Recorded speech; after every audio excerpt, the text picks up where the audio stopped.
all these motion plays, so one back type of plays. There's two of them here. You'll see them installed. I'm mainly going to focus on Weakside Open, the second one. We're going to talk about the guy in the first slot as well. So the way this works is typically a guy's going to install these plays. You see in different situations, but a lot of times if they have strong LOLB, he's not going to be able to run T-Power Dive against you. So in order to do that, he's going to respond with this and see if you understand how to beat it. So a couple of different possibilities or ways you can do it. So the first thing is you have a strong LOLB usually, so just take the guy on. Now it doesn't work as well against a man. Man tends to respond a little bit faster, but again, it's based on the relative speed of running backs and then your guy. So, just a straight up confrontation right there can work. Another thing is you take the LILB and you either hard ram him in the line, you free up boys, or you try and penetrate through the line, so you do a gap penetration. Like there's the freeing up of the boys technique. That can work pretty well. That time he went for a touchdown, but stuff happens. Or you just bring him through the line. That will work. So while we're waiting for this, there's a couple other things. Special teams wise, of course, this guy, you can do anything. There's a lot of different guys that can rush on that. There's a little LILB crease type of rush you can do. You can even come with the corner. Tends not to. The corner is not quite as effective on that play. So let's again continue on Weakside Open. So we'll have a call pass. So there's a couple of things when you run this play. First thing is obviously you can send the guy. I'll show you that later, but see if we can get it open up right here. See this hole? That's one of the things you have to watch out for. So if a guy is tending to use that hole, if that hole is opening up because of a matchup problem, one of the things you can do, and I can't obviously demonstrate that on offense, but one of the things you can do is use the right end against that. So if you're that right end, you throw that guy, and now you can seal that. So if he's a relatively slower running back, like a Johnny Hector, that's an option that can work for you. Another thing is, we should just mention this just for completeness, is that, right, if you don't really see it too often, but you can't snap that guy in motion, and then of course you have a hole, except of course if frickin' Carl Banks runs you over. So there's that, and then typically, right, you're going to tend to run with the blockers. Guys do try and box on this play. It's not as common just because of the angles that are involved. But you just see different things out of guys that will try to defend it. Sometimes they're aggressive like me and they'll do the kinds of tactics that I showed you. A lot of times you're going to just do something more conservative, and I'll show you that. Here I'm just going to try and see if I can show you running through the splits in the offensive line. So you get that. So there you go. You're right through that. And that's a good one for if the guy is like hard bailing with a corner or something like that, and he's kind of overrun the play. That's one sort of technique you can use to counteract that, to put him in a position where he can't do that. It also works if you are just come straight in, you come straight in line, and then you just cut hard, and you just start in the middle. Meanwhile, he's sitting down at the bottom, and now he's way overrun the play. Quick note on onside kick is, timing is timing, but one player is usually the one that is always going to win this because of the positioning, other things that are involved. But two-player has a much harder time doing that, but hey, that's what it is.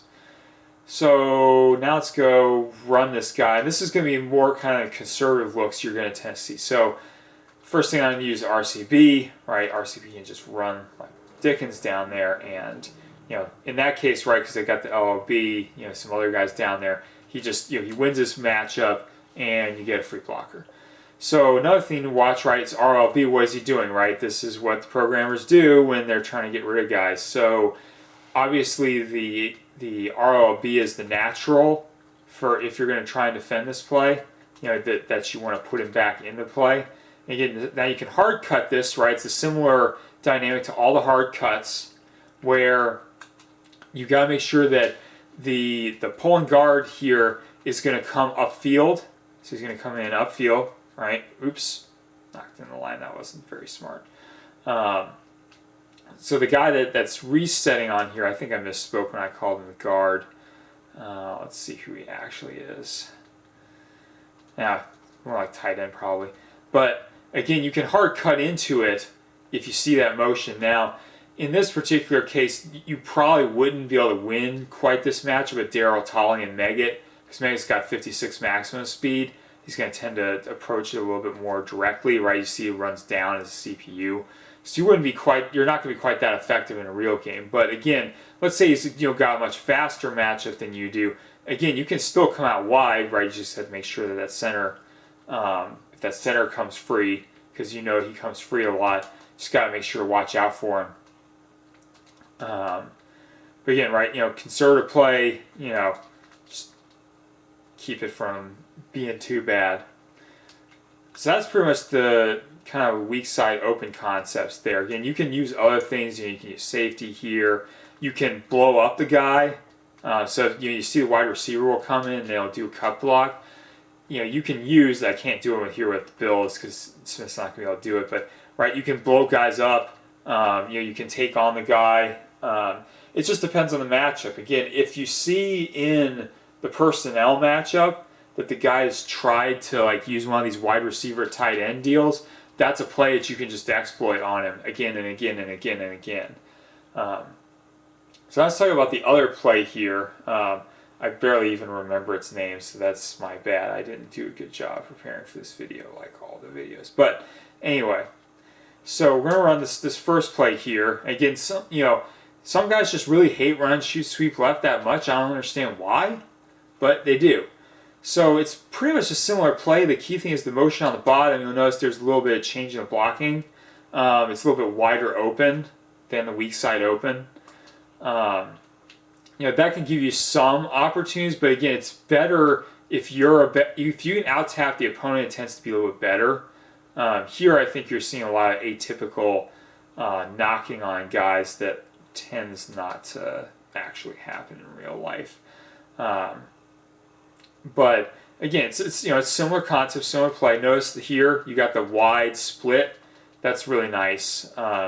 That's one of the things you have to be a little bit more careful about if the guy has brought this version of it, is that he's a lot more likely to try and take one of those unorthodox routes to get to the ball. Here again on the weak side, right, or on the wide side, excuse me. Yeah, streak the sidelines there. On the wide side, right, he doesn't collide with the guy the same way. But in either event, right, take a look at the motion here. I mean, it's going to be a similar sort of defensive concept that you're looking to employ against it.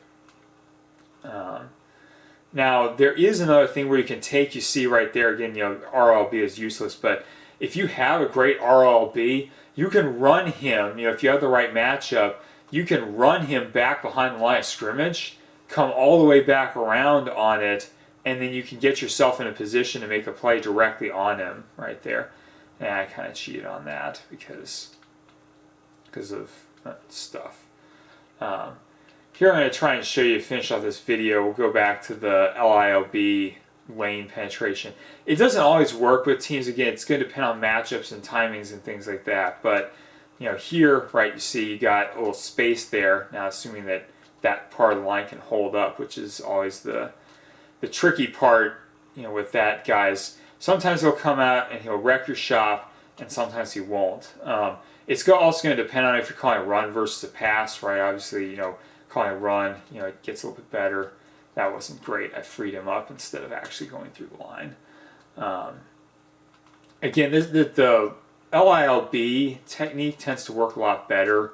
Faster LILBs. There, I got it. Attracted the center to me, but didn't matter. Still beat him that time just because, lucky. Got a good combo block on me there and beat it off.